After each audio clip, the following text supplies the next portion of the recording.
All right, let's bring in Speaker of the House, Mike Johnson, who joins us now on Fox & Friends. Good morning. Good morning. Good to be with you all. So you heard the report. It seems like when it comes to the confirmation of Pete Hegseth as Secretary of Defense, there is a very positive momentum. Senator John Cornyn came out last night expressing his public support for Pete. And it seems like things are moving forward with Joni Ernst as well.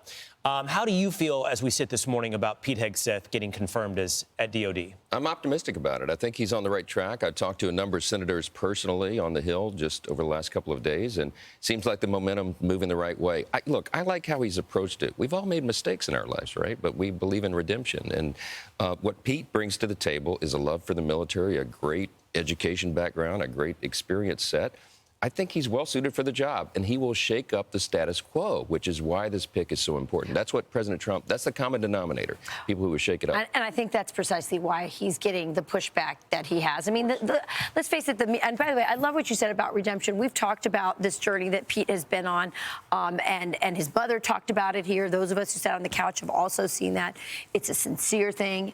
He's a family man. He comes here on the weekends. We see him, we know him so well. We know who he is. Nobody who's made those reports has ever come to us and asked us about it. But it's so interesting, isn't it, Speaker Johnson, that the media and so many of the people who are clutching their pearls over Pete's past are the same people who want to put pornography in our school, who are responsible for basically the degeneration of our culture.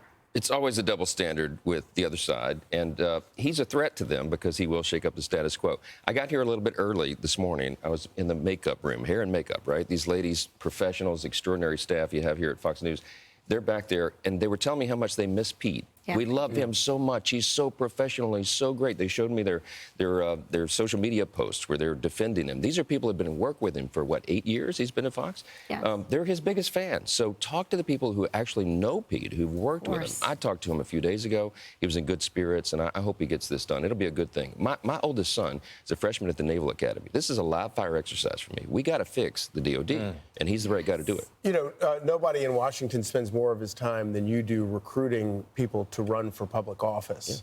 Yeah. And I would think that things like this, the treatment of Donald Trump, the treatment of Brett Kavanaugh, make your job a whole lot harder getting good people who are willing to expose themselves to That's exactly right. If you want a higher caliber of folks serving in government and taking on government service, this is not a good look, because who wants to subject themselves from this? And then the constant barrage on social media and all the things that come with it. But patriots like Pete are the ones that we need. He's willing to take the fire to stand and serve his country. Mr. Speaker, we've seen this process play out almost like dominoes falling. You saw it with Matt Gaetz. It moves to Pete Hegseth. There are talks now that Tulsi Gabbard will be on the Hill this week.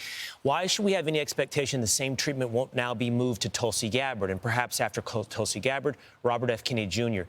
Does the president not have a right to his confirmation selections? It certainly seems that when Democrats make their selections, Republicans go ahead and confirm the Democrats like Joe Biden's selections. This is a really important tradition and principle that the president, a new president, gets to choose his or her team, and he has the right to choose the people that he wants to fulfill this mandate that he's been given by the American people. And so it's not right for them to go through and do what they're doing. This character assassination, I think, is over the top. And it does have a deterrent effect of better people getting involved in the system. You bet it does. You bet it does.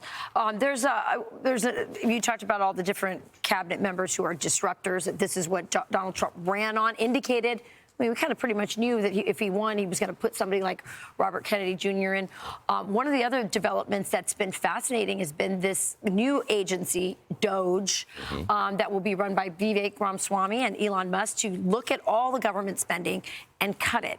And what's been interesting is I actually thought that was, even just for PR's sake, was kind of a bipartisan thing. But, like, the Democrats are actually going, we don't really like this agency. What is it? And they've been calling it a fake agency. And so I want you to listen to what Hakeem Jeffries, House Minority Leader, said about it. And I want to get your thoughts on the other side. It's unclear to me what exactly the objective is related to this so-called DOGE initiative. From our perspective, we want a federal government that is effective and efficient and equitable. And to the extent the other side of the aisle shares that objective, which is what is right for the American people, then we'll see if there's common ground that's possible. Speaker, look up on the wall behind you there. There's some of the government spending, the wasteful government spending. You know, $7 billion. We have empty government buildings. This one, $3 million. Just think about that. $3 million on girl-centered climate action in Brazil. Why wouldn't they want to even just from a PR state, even if they didn't want to cut their programs, just say, yeah, we're not for that? Yeah, exactly. Look, Doge is exciting. We had Elon and Vivek on the Hill, as you know, a couple days ago, and it was an amazing time. I brought together the Senate and House Republican leaders first, the chairs of the committees of jurisdiction, the people who do the budgeting and the sort of the infrastructure of government. We had a very productive discussion. Everybody was really excited about that, and then I brought them into the big congressional auditorium, and we had, I mean, almost all the House Republicans and many of the senators.